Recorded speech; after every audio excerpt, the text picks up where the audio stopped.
Connor Herson has just announced the first ascent of a route which could well be the hardest trad route in the world. Drifter's Escape comes in at a lofty 515A or French 9A+. Now, I climbed the route in July last year, so this is in some regards old news, albeit news that has only just been released. It required 2 seasons of effort to complete the ascent.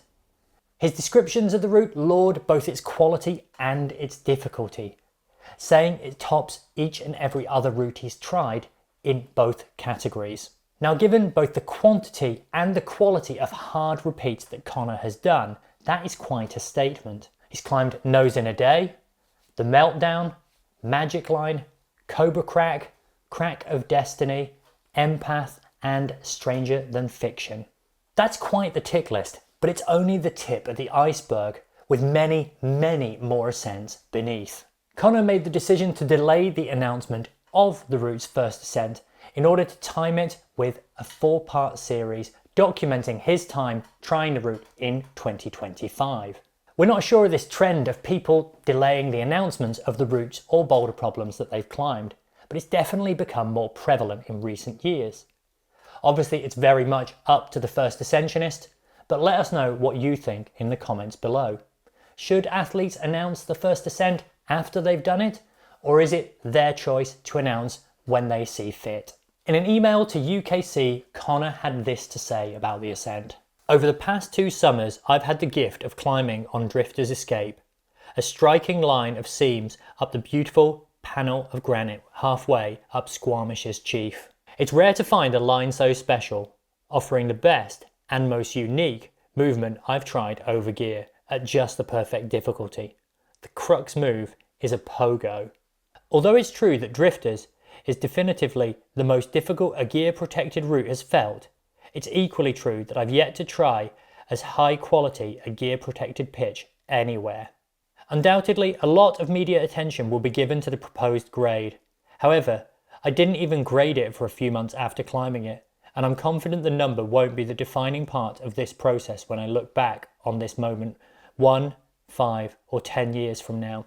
Whilst the route itself is undeniably trad throughout the vast majority of it, including basically all of the crack climbing element, there are 2 bolts lower down in order to safely allow access to these features.